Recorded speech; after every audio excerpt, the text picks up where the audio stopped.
This is TJR, And this is Robert Kinsler. and welcome to the news. This is, of course, the weekly show where Robert and I discuss the music news headlines and new music releases that have grabbed our interest and that we want to share with you. This week, we're going to be discussing new and upcoming releases by the Smithereens, Joni Mitchell, Orianthi, Susanna Hoffs, and reflect on the passing of singer Olivia Newton-John and session guitarist Bill Pittman. As always, we can't cover everything. So if we missed anything, please share that in the comments and show your support by clicking like and playing these videos to the very end so that the YouTube algorithm recognizes us. Hey, Robert, how you doing? Hey, I'm doing great, TJ. I hope you're doing well too. Yes, I like your backdrop this week. Yeah. Very Well, nice. I know I go, hey, I need to freshen things up. It's actually I took this a few years ago at Yosemite National Park. Oh, This is Clouds Rest, which is this incredible, as I recall, about 14-mile round trip hike.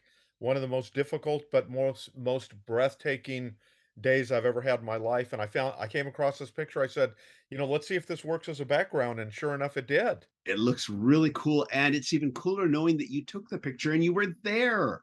I did. Yeah, that's a couple of actually one of my old bandmates, the guy in the red shirt, he was a drummer in one of my previous bands, and then the other guy was even in one of my earlier bands. So we've gone from playing music together to actually going on some pretty amazing hikes together. So that's cool. Very cool. Very cool. Yeah. So let's get started here. You've got some rather interesting information about the Smithereens. And big news, actually, yeah, the Smithereens, which are they truly are one of my favorite bands. I've seen them a number of times dating back to the late 80s. They are set to release a lost album. Now, this isn't hyperbole. This album that's coming out on September 23rd is called Lost Album, and it truly is. In the fall of 1993, between the band's contracts after they left Capitol Records, but before they signed with RCA Records, the Smithereens ventured into Crystal Sound Studios, NYC, to write and record a new album for their own record label. The results of those marathon length recording sessions is a full length album that has never been heard outside of the band until now, and they're calling it Lost Album. And like I said, a little bit from the press notes, the Smithereens take no prisoner sound, reflecting their Garden State roots, has resonated with fans worldwide over the course of 17 albums and more than 2,500 live shows. They've also inspired generations of musicians, including Kurt Cobain, who counted the Smithereens as a major influence. And then it goes on, and it is the full original lineup of Pat DiNizio, lead singer and rhythm guitarist, Jim Babjak, lead guitar, Dennis Dickin on drums, and Mike Massaros on bass. And they are featured on all of these tracks that are going to be on the Lost album. So I don't know more than that. I don't think any advance tracks have been posted that you can listen to, but I can tell you I'm really excited by this album, TJ. I am sure you'll give us a review when it comes out. I We'll will look do forward that. to your review. And I was not aware of the influence on Nirvana, but now that you mention it, I can definitely hear that Yeah. influence. Very I cool. think as I recall now, and somebody out there may correct me, but when the band was Nirvana was working on their breakthrough, big album. My understanding is Kurt had been listening to Smithereens' second full length album, Green Thoughts, a lot. That's the one with Only a Memory on it, House That We Used to Live In, and so many other great songs. And you definitely, if you listen to that album and then listen to Nirvana, you can hear. I think you hear the connection. The big heavy guitars, the big choruses, the hooks, the really emotional power of those songs. And I think that it won't be a surprise to anyone when they listen to those two albums back to back, Green Thoughts and then Nevermind, that you're gonna really hear the connection. Wow. Definitely looking forward to your review. And I'm going to go ahead now and just talk about singer songwriter Joni Mitchell as a follow up to her 2021 four-album set, The Reprise Years, which covered her albums from 1968 to 1971. Next month on September 23rd, we will see the next installment of the Joni Mitchell Archive series entitled The Asylum Years, which covers her albums from 1972 to 1975. This set features newly remastered versions of For the Roses from 1972, Court and Spark from 1974, and the double live album Miles of Isles from 1974, and The Hissing of Summer Lawns from 1975. All four were recently remastered by Bernie Grundman. And the cover art for this set will feature a previously unseen painting by Mitchell. And it's a beautiful painting, as you can see here. The set also includes an essay by friend and fellow Canadian and singer-songwriter Neil Young. And this will be released as both, of course, a 4 CD set and a 5 LP set. And, you know, I'll be honest, I have two Joni Mitchell albums in my collection. I have Court and Spark and I have Blue, which are two classics, of course. And, you know, she's a great singer-songwriter. I'm not sure why I haven't explored her catalog further. I certainly have plenty of friends and fellow musicians and fellow singer-songwriters who really love her and know her catalog deeply. And I'm not sure why I haven't explored it further. You know, there's so many great artists out there, but I'm really thinking I passed on the reprise years. I thought about it. I may yet go to it, but I'm really thinking I'm going to pick up the CD set of the Asylum albums. The only album I know on that one, of course, is Court and Spark. And I'm really thinking I might pick that one up and just start to kind of dig into her catalog a bit more. We'll see, but that's coming out. And I know you have another female singer songwriter you want Yeah, to talk about. I was gonna say, I definitely do. Now this is, maybe can we say it's off the beaten path? It's a little different. Mhm. Susanna Hoffs, who everyone out there knows, Yes. from her longtime role, with the Bengals, and also she's even done some acting, Yeah. and she's had a really actually interesting solo career, and she's actually just announced that she's going to publish her first ever novel. So it's not an autobiography. It's actually a novel, and it's coming out in April of 2023, and this will mark her literary debut. The name of this album is titled "This Bird Has Flown," and it's coming out via publisher Little Brown. And she announced it on Instagram. She said, "Friends, it's been a lifelong dream to write a novel, and now it's an absolute thrill to share this news with you." And so apparently, this novel is about a 33-year-old musician and a one-hit wonder who falls for a literature professor she meets on a transatlantic flight. And according to the publisher, the book, quote, explores love, passion, and the ghosts of our past, and offers a glimpse inside the music business that could only come from the beloved songwriter Susanna Hoffs. So don't have a lot more information than that, but I wanted to give everybody kind of a heads up that that's coming out next year, and that's kind of cool. Superfan is such a big Bengals fan. I mean, she's huge into the Bengals. And they've been a band that prior I was probably just more familiar with their radio hits, you know, casual fan. But I have, you know, definitely listened to their last two albums because, you know, Superfan being such a big fan, we both listened to them, really enjoyed those. And she's going to be real excited about this book. Yeah. And And since let me she and I listen to audiobooks in and, the car a lot, I and to think we're going to cut be you listening to this one. And I wanted to cut you off here, TJ. Actually, Superfan, when we went to the NAMM show together, I believe she shot a picture of me with the Bengals at Daisy Rock Guitars or something, which is one of my treasured photos I have, you know. Yes. And even going back further in the 1980s, I was in a band and we actually played a pro peace rally at UC Irvine with the Bengals. And it was, again, of all the groups I've ever played with any of my bands, whether it was our band Project True or anything, I have to say the being on a bill with the Bengals, that was pretty fantastic, and I still have a signed shirt from the Bengals from that show. And Wow. God, I it's did not know this. yeah. I'm So, still learning who knows? stuff about Maybe you, what I'll dude. do is next time we talk about her, I won't wear the shirt because I treasure it, but maybe I'll Yes. hold it up Yeah. and let everybody see. I think it was for the like I said, at that it was a She, Susanna Hoffs, and her, I think they contributed. It was like a fundraiser, so I bought one of the shirts as part of the benefit that day. But yeah, it was very, but then getting to meet her subsequently after playing with her. So, but yeah, I'm definitely gonna check out the book when it comes out. Cool, cool. Awesome. So with that, we'll transition into our album reviews.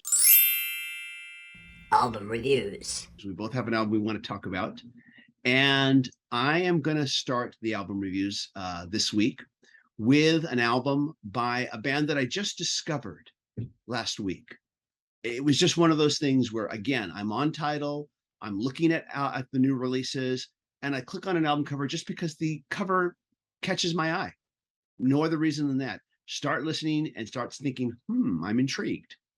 The band is called Healing Potpourri, and the album is entitled Paradise. So let me describe this music to you here, because this is very quirky, and I know it's not for everybody, but I would describe this band as sounding like the Beach Boys meets new age music meets spacey 60s feel good psychedelics with a touch of 1970s supermarket Muzak, Muzak, for those old enough to remember Muzak kitschiness. If that description sounded weird to you, you're not alone, because it sounded weird to me when I thought of it, but it was the best way I felt I could describe this music. And on the surface, this music is very kind of light, airy, dream pop. But there is this subversive edge kind of boiling just underneath the surface of pretty much all the tracks on this album. This is an album that is very musically and lyrically contradictory. Track 4, entitled What Do I Do Now, feels like a lost 70s teen pop song that, could have been recorded by the Partridge Family or the Monkees. Or actually, I should say, not even Partridge Family and the Monkees. A Partridge Family and Monkees knockoff group is what I would say, until you read the very dark lyrics. Track 7, entitled Terry, goes into this experimental electronic Pink Floyd style jam, pre-Dark Side of the Moon. To give you just kind of an idea, I played it for Superfan yesterday in the car, and she said it sounded to her like a cross between the Beach Boys and Smashing Pumpkins, but without any heavy distorted guitars. So I realize this album may not be for everyone, and how you react to it might be just dependent on the mood you're in at the time. But I guess at the time I clicked this on, I was just in the right mood for this album, because for some reason, this weird combination just worked for me. Healing Potpourri is a San Francisco-based band led by vocalist and multi-instrumentalist, hopefully I say this correctly, Simi Sohota. Hopefully I've said that right. With the majority of the album written and recorded during the height of the pandemic lockdown, which of course is a common theme running through a lot of albums over the last few years. It truly has been. And TJ, some of my favorite albums have kind of reflected this I mean, it's a once in a lifetime, at least we hope it is. Uh, Yes. I mean, there's been some really great albums that have come out of this dark period with losing more than 1 million people and everything, but pretty incredible. I have to hear this album. You definitely piqued my interest. Cool. Hope you do. And definitely let me know what you think afterwards. I will. But now, please, I know you've got someone else you want to review as well. Well, I do. Yeah. So, you know, Orianthi is very well known. s- I think just about every guitarist knows her. Yeah, She's she's just amazing. and obviously Michael Jackson fans know, because if you've seen the documentary This Is It, she's featured prominently in there, and that's when she was very young, kind of getting her start. Well, she's gone on to have, when I think for whatever reason, and I don't know if it's a business side of the things, a lot of times I think her work has been overlooked or it hasn't reached a wider audience since her big splash she had when she had the hit record According to You, and that's been more than 10 years ago. But she has this new live album out called Live from Hollywood. This is 11-track album that was recorded on January 8th of this year, so of 2022, at the Bourbon Room in Hollywood. And this is a great album because I see you really get to see that she's not only this phenomenal, exciting guitar player, but she's actually a really good singer and a good songwriter. And a lot of those the the full range of her talents, I think, are really featured on this live album in ways that maybe have eluded some of her studio LPs. And I really like this. I've listened to it a couple of times. I'll be working up a review in my next column, and it's very good. And the other thing when I was listening to this that came off too is it turns out that Orianthi has just announced she has an upcoming studio album too on top of that called Rock Candy, and that's going to be coming out on October 14th. So check out her new live album, and then if you like that, you can make plans to get her next studio album, which will be her first studio album since 2020's,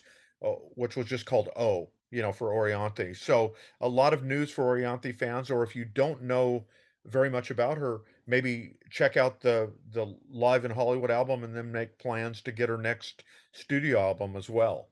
Yeah, she is such an underrated musician. She's an exceptional guitarist. She really does deserve a larger audience. She does. And I do hope, that more people will, will pay attention to her. I remember, of course, I think first time I became aware of her was, I forget what awards show it was, but she was backing up American Idol contestant Carrie Underwood. I think it was maybe the Uh, Grammys, maybe it that's was some right. other. And I think Yeah, that's what Michael Jackson, as I recall, and I you think saw you her can on agree, that. I think that he saw her on that, and that's when and that was many years ago, right, TJ? Yell quite a while ago. Yeah, Yeah, yeah, she was backing her up, Carrie Underwood as part of her backup band, and she went into a solo, and immediately it was like, oh my gosh, look at her play. She's yeah. astounding. I mean, she Astounding, yeah, stood out for just the few seconds that she played the guitar solo for the short little period, instrumental period. It was immediately like, oh wow, she's really good. yeah. And I don't doubt that. Yeah, I'm sure that if Michael And Jackson saw that, and yeah, you know what I wonder too, TJ, when I got to meet her, it was actually, you're gonna laugh, but it was at a Mickey Dolenz album release party at Capitol Records. I met Orianthi. She uh-huh. was very humble, and I go, "Wait a minute, that's where," she's and maybe because she's not trying to be the center of attention and stuff, maybe that's hurt her a little bit, but boy, if you put talent and originality over flash and all kind of the, "Hey, I'm Yeah, gonna offend people or try to be in the news," and all this, she is the real deal. She's a phenomenal, one of the greatest guitar players of her generation, to be sure, by yeah, far, and not just because she's a female, but male or female. She is a yeah. She's just a great phenomenal guitarist. and a great vocalist, and that's overlooked as well. So, yeah, and I'm glad we're both talking about her. Definitely check her out, and check out her new album. Definitely. Okay, so to wrap up this week here, I want to reflect on just a few people who have passed away recently. First of all, of course, I'm sure everybody is aware on August 8th, singer, actress, and activist Olivia Newton John passed away at 73. During the early 70s, she gained popularity with a string of soft rock hits like I Honestly Love You, a personal favorite of mine. I remember that song during the 70s, and I remember it breaking my heart. Yeah. Have You Never Been Mellow, and a cover of George Harrison's If Not For You, just to name a few of Yeah. her 70s soft rock hits. Of course, as I'm sure everybody knows, this was all before she landed the role in the movie Grease, a film that probably just about everybody in the world has seen. And this, of course, skyrocketed her into megastardom. The film, of course, became a cultural phenomenon and gave her the chance to undergo an image makeover and adopt a more modern pop sound in the late 70s and 80s. Her 80s dance hit Physical, believe it or not, actually got banned on some radio stations for its suggestive lyrics. And it's like I've said in previous videos, what we deem acceptable in society is constantly changing. and people getting outraged by music and art, that's always been here. It's nothing new. And she also sang and appeared in the movie musical Xanadu, a film that, while a critical failure, didn't stop her from charting with the hit single Magic, and continued to keep recording and performing, throughout her life. And so we just want to reflect on her passing. Please share your thoughts on her and in the comments, please. And also, not as well known, but I just have to mention this. Session guitarist Bill Pittman, a member of the legendary group of LA session musicians known as the Wrecking Crew, died Thursday at his home in La Quinta, California, at the age of 102 years old. Wow. Just for that alone, that deserves mention. But he played on countless hit albums, top 10, top 40 singles, including albums by artists like Sam Cooke, Nancy Sinatra, the Monkees, James Brown, and the Beach Boys.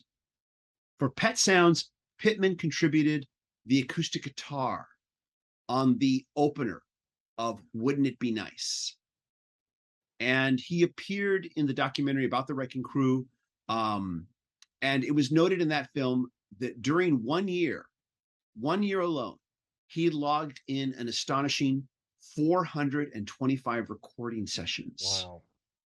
Despite his contributions to chart-topping records by the Mamas and the Papas, the Everly Brothers, and Jan and Dean, Pittman found the rock music and pop music he was asked to play on as unmemorable, expressing genuine surprise when some of the tunes became wildly successful.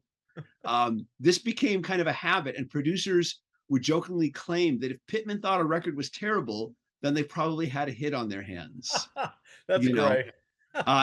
In addition, he also could be heard on the soundtracks to TV shows like Green Acres, Star Trek, and the Sonny and Cher Comedy Hour, as well as in movies like Fast Times at Ridgemont High, Dirty Dancing, and Goodfellas.